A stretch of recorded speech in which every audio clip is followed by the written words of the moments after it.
Bienvenue à l'émission Le Miroir. Et bonne année déjà, parce que 2023, c'est un peu derrière nous, hein, dans quelques heures. Et c'est bonjour 2024. On a hâte de voir ce que l'année 2024 nous prépare, vraiment, vraiment. Mais 2023, on ne va pas la laisser partir, c'est un peu parler de ce qui s'est passé. Et comme vous le savez, dans cette émission Le Miroir, on aime bien mettre nos lumières sur des personnes qui ont du travail, des carrières, des talents qui peuvent nous inspirer et nous motiver à faire plus. Et à la fin de l'année, particulièrement, on aime bien porter toutes nos lumières sur la personne qui, personnellement, m'a marqué. Et cette année, ça va être Anderson. C'est une chanteuse qu'on a déjà accueillie sur l'émission Le Miroir. Elle est également derrière, dans les coulisses, dans l'organisation. Donc, elle est organisatrice d'événements ou productrice d'événements. Et elle a lancé un événement cette année qui s'intitule Anderson Experience ou l'expérience Anderson. Et dans cet événement qu'elle a organisé maintenant 3 fois avec le Centre culturel francophone du Rwanda, elle a pu donner une plateforme à d'autres artistes. Donc, au-delà de elle-même en tant que chanteuse, elle crée une plateforme pour les autres. Et ça, c'est extraordinaire.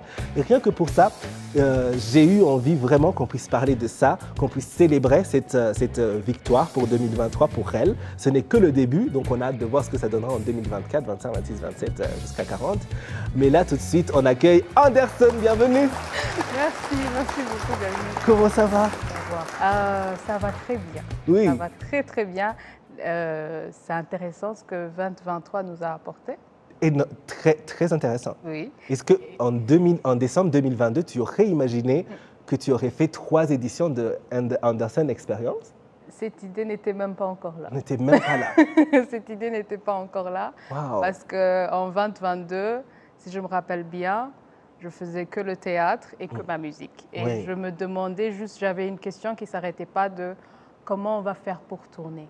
Si nos musiques restent sur YouTube, sur Spotify, sur toutes les plateformes qu'on utilise et que ça s'arrête là, comment on fait pour que nous, les musiciens, artistes, comment on fait pour avoir de l'argent? Parce que tu trouves qu'on doit faire 5-6 choses juste pour qu'on trouve ce que paye le moto, la moto. Donc, c'est là où, en 2023, j'ai dit, we have to think different. Je dois vraiment commencer à voir comment on fait ce que je dois faire. Oui. Et de là a germé cette idée de Anderson Experience. La première fois, on en a un peu parlé lorsque tu es passé dans la grande édition, le journal de Rwanda TV, mais là, on a le temps d'un peu plus extrapoler. Et donc, je t'ai dit, pour moi, ça n'avait même pas de sens. C'était ça la révolution. Parce que les révolutions, ça se fait avec de petites étincelles et tout ça. Et c'est ça le début, parce que les artistes, ils ont besoin de plateformes pour les célébrer.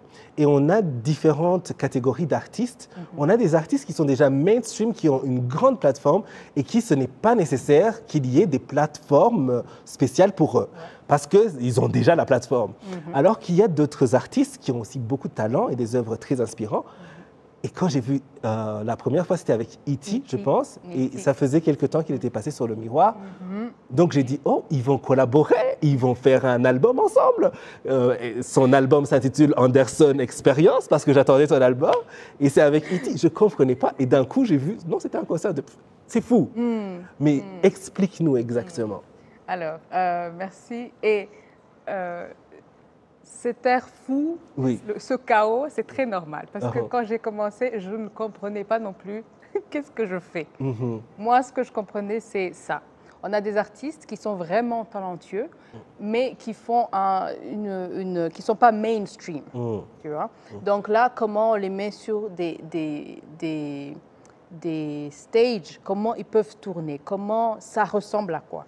Et je me demandais, même ceux qui sont mainstream, c'est pas normal pour nous pour tourner. Non, on ne tourne pas beaucoup. Hein. Il n'y a presque pas de tournée. Il n'y a pas de tournée. Et quand les artistes, parce que je veux aussi pouvoir montrer ça, c'est que les tournées, c'est là où les artistes font de l'argent. Si tu dis Madonna, si tu regardes Renaissance, l'argent que Beyoncé a fait dans la tournée, c'est ouf. Donc vraiment, si on attend seulement l'argent qu'on va faire sur 2-3 performances, ce n'est pas assez. C'est important que les artistes tournent, pas seulement au Rwanda, en Afrique, en Europe, en Amérique, au Canada et partout. Donc, moi aussi, je ne comprenais pas c'était quoi l'idée. Oui. Je ne vais pas te mentir. Oui. Donc, je me dis, mais ça doit être possible. Je ne demande pas des choses qui n'ont jamais été faites. Donc, j'approche l'Institut français. Je parle au directeur Johan Hillel et je lui demande qu'est-ce qu'on fait. J'ai vraiment, vraiment envie que les artistes, on puisse tourner, que les artistes, on puisse savoir là où on peut apprendre comment faire de l'argent sur scène et en dehors de la scène, mais je ne sais pas où trouver ces informations. Et puis il me dit, il faut faire ça et ça et ça et ça. Je lui ai dit, ça, c'est ça seulement, c'est chose qu'on doit faire. Ah, c'est facile. Il me dit, il faut que les artistes vous appreniez à vous vendre, il faut que vous ayez des e-piquets, il faut que vous ayez des choses. Donc, comme un produit, quoi. Quand quelqu'un dit Nutri-Mama ou Nutri quelque chose, tu sais c'est quoi. Il faut qu'on trouve comment faire des plateformes où quand les gens, quand les programmateurs des tournées, les bailleurs, les Spotify, les YouTube, quand Kendrick Lamar vient et qu'il nous demande comment on travaille ensemble, on doit avoir des systèmes qui sont déjà là. On doit avoir des plateformes qui sont déjà là pour que aussi les artistes soient prêts. Si tu as été sur scène 20 fois et que maintenant tu dois être sur scène avec Kendrick Lamar, disons à Ghana, tu es prêt. Tu es prêt, oui. Mais si c'est la première, si tu n'as jamais été sur scène. Si tu n'as jamais été sur scène, si tu n'as jamais travaillé avec une bande, si tu n'as jamais été dans le manque de confort, ça ne va pas marcher. C'est vrai. Donc, c'est là où The Anderson Experience, pour moi, est né. Maintenant, je dis, OK, si on est 10 artistes et qu'on fait comme ça, on va sur scène, on apprend, on prépare ses electronic press kits, on comprend la liste. Si on est 10 artistes et qu'on peut bouger avec cette grandeur, vraiment, il y a un système qu'on peut produire. Sinon, parce que le Rwanda, ça marche vite aussi. Ça va très vite, il faut suivre. Très vite. Il faut suivre. Et vraiment, on doit avoir ces réponses parce que Kendrick Lamar, j'ai été avec lui quand on a fait le meet and greet, il nous demande la culture de hip-hop, c'est comment? La culture de la musique, comment ça se passe ici, comment ça fonctionne. On peut juste lui montrer, oh, moi, personnellement, j'ai 100 ans, mais c'est pas assez. S'il dit qu'ils veulent que le Global Citizen se passe chaque fois, comment on fait pour que les artistes soient là, mais aussi maintenant qu'ils peuvent tourner? Si Global Citizen se passe à Ghana, parce qu'ils vont tourner avec Move Africa. Et donc, c'est l'occasion de... Tu vois, il y a d'autres choses. Et vraiment, cette préparation, elle n'est pas facile et elle doit se faire là maintenant. Et donc, à travers ta plateforme, tu as pu organiser tout ça avec d'autres artistes. Donc, vraiment, au-delà de sortir leur musique, arriver à les présenter au public et tout ça? Oui. Donc sortir, parce que là maintenant, avec l'Institut français, j'ai pu mettre un artiste sur scène, amener la bande, prendre des vidéos, des caméras. En même temps, je fais l'expérience parce que aussi le public doit sentir et dire « Ah, avec E.T., j'ai ressenti ça. » J'ai ressenti quelque chose. Avec Della, on a vraiment entré dans un autre univers. Parce que tout ça, ce sont des spectacles. Ça doit être différent. E.T. ne peut pas le faire la même chose que Sema Solé, pas la même chose que Della. Donc, avec le peu qu'on a, mais aussi avec une grande vitesse, j'essaie de trouver comment on fait ces étapes qui sont nécessaires pour que les artistes rwandais tournent et fassent aussi de l'argent outside. D'accord. Et parmi les quelques artistes, mais vraiment, Kendrick Lamar, il n'a rencontré que quelques artistes. C'est Kendrick Lamar. Tu ne vas pas aller là-bas, je suis David, je suis sur la télé, dans l'émission de Miroir, je vais vous rencontrer, monsieur Kendrick. Il dit non. Est-ce que tu as Anderson Experience? Et voilà. Tu es parmi ceux qui ont pu le rencontrer. C'est parce que, justement, tu es maintenant dans cette place où tu comprends comment, au-delà de la musique, l'industrie marche. Et tu es parmi les personnes qui peuvent représenter les autres artistes, en quelque sorte. Oui, mais aussi, je suis aussi la personne qui a toujours des questions. Ça n'enlève pas. Des questions, oui. Ça n'enlève pas que les 3 que j'ai faits, le premier, bien sûr, n'était pas aussi bon que le deuxième, n'était pas aussi bon que le troisième. Avec E.T., j'apprenais, il apprenait, nous apprenions tous en même temps. Et vraiment, parce que je suis artiste et qu'il est artiste, il sait ce que je fais aussi, j'apprends. Donc, je lui regarde, on sait. On peut se parler, on dit, ah, là tu as besoin de ça, là tu as besoin de ça. Mais c'est ça ici. Ici, on apprend en faisant. En faisant, absolument. Et on est vraiment très fiers de toi. C'est malheureux que tu aies mis un peu ta carrière de chanteuse en pause pour ça, mais en même temps, c'est si important pour le groupe d'artistes en général, surtout de musique urbaine. Et on a hâte de voir ce que ça va donner avec les années qui viennent. Oui. Tu me dis que là, on est assis ici. Peut-être que dans 2 semaines, il y a un autre. Ok, je pensais que j'avais fait le dernier avec Sema Soleil. C'était le 7 décembre. Oui, mais on ne sait là, on ne sait jamais. Je pense que parce que je pensais que je veux faire l'autre en mars pour que je fasse la musique parce que ça fait des années faut que tu ailles en studio. Je dois aller en studio, je dois faire des vidéos, tu vois, toute cette vie. Oui. Mais je trouve comment réduire le chaos et trouver une sorte de balance.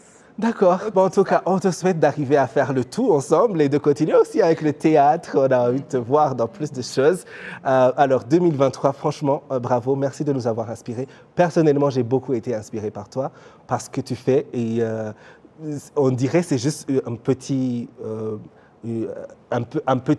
pas, mais c'est énorme parce que c'est vraiment la base et c'est la construction de quelque chose de grand. Ouais. Donc, bravo Anderson. Merci beaucoup de m'avoir, David, Carmel, et d'être vraiment un grand support pour moi, même dans le chaos. Absolument. Every time, il faut m'appeler. Anytime, on s'assoit au milieu du chaos ensemble et on rigole un peu. Oui. Alors, 2023, c'était une année où il y a eu beaucoup différentes choses. Est-ce que, par exemple, tu as eu un film qui t'a marqué personnellement? 2023. Alors, cette année, pour moi, c'était vraiment fou. Mais j'ai adoré Woman King, c'est ça. Woman King, oui. Je l'ai vu 6 fois. Oui, oh, 6 fois. Je suis repartie 6 fois. 6 fois, c'est beaucoup plus que moi. Tu as vu combien de fois? Je pense que je l'ai vu 4 fois. 6 fois. Et je croyais que c'était trop. Je l'ai vu récemment, il y a juste 2 semaines. 1 semaine d'ailleurs. Mais c'est un bon film. Bon. Moi, j'ai beaucoup été aussi marquée par Trees of Peace sur Netflix. J'ai regardé. Oui, c'est avec Eliane Mohide et c'est extraordinaire. Elle est passée nous en parler dans l'émission Le Miroir, mais après, quand j'ai vu, tu es enfermé dans cette cave-là avec ces femmes pendant 73 jours ou je ne sais pas, 80. Oui, est-ce que tu as un album, quelque chose un projet musical qui t'a impressionné cette année? Ça c'est une bonne question. Parce que, attends. Parce que maintenant je fais creation, j'écoute beaucoup trop de musique. Ouais. Il y a Sema Soleil. Oui. Qui a sorti pour la première fois, parce que je le poussais, il faut faire des visuels, mais c'est pas facile. Oui. Et il a sorti Ukumbura, Sema Soleil. Et quand j'ai vu la vidéo, j'étais je savais que tu allais. C'est pour ça que je te poussais. Wow. Vraiment, cette chanson, et avec la vidéo, c'était ouf pour moi. Wow. Ok, j'espère qu'on va pouvoir passer un petit extrait de Ukumbura de Sema Soleil. Oui. Et alors pour moi, franchement, musicalement, même YouTube et Spotify me l'ont dit. Après, je me suis dit, c'était vers le début de l'année, mais c'est vraiment l'album qui m'a marqué. C'est l'album de Chloe Bailey. C'est une artiste américaine. C'est Pieces. In Pieces. In Pieces. Oui, j'ai beaucoup aimé. Je ne sais pas pourquoi, j'ai beaucoup connecté. Elle est plutôt plus jeune que moi, mais j'ai beaucoup connecté. J'ai trouvé que ça m'a rappelé le R&B un peu des années 2000. Et puis, elle a une voix extraordinaire. Tu as vu sur Tiny Desk? Oui. Et puis, il y a des chansons comme Make It Look Easy. À un moment, elle parle, j'ai dit, est-ce qu'elle parle de ma vie? Elle connaît. J'ai vraiment beaucoup aimé cet album et le fait que c'est une jeune fille qui produit elle-même sa musique et tout ça, j'ai trouvé ça, en tout cas c'est l'album qui m'a le plus impressionné. Oui, alors c'est l'émission Le Miroir, c'est le dernier de cette année 2023. On va vous dire au revoir là tout de suite. On vous a parlé de ce qui nous a marqué pour l'année 2023. Personnellement, ça a été l'artiste de l'année, c'est Anderson. Et son œuvre de l'année, c'est Anderson Experience. C'est vraiment une plateforme où elle fait la promotion d'autres artistes, mais de manière, disons, sur les standards de l'industrie musicale. C'est vraiment très bien fait. Il faut aller découvrir un peu les images de ce qu'elle a déjà fait avec 3 artistes maintenant. Et on a hâte de voir ce qu'elle va continuer à faire. Oui. Merci beaucoup d'être passé. 2024, on espère. Merci beaucoup de m'avoir. Et aussi merci à l'Institut français parce que je ne pourrais pas faire ce que j'ai pu faire sans toute l'équipe qui est là-bas, vraiment qui m'aide, qui dit comment on aide, comment on fait. C'est vrai. Et les artistes aussi. Les artistes aussi font le boulot plus facile. C'est vrai. Rend le boulot vraiment très, très facile. Super. Merci beaucoup. Merci aussi de m'avoir dit, Carmel. Oui. Merci à vous tous qui nous avez suivis. Bonne année 2024. Bonne année.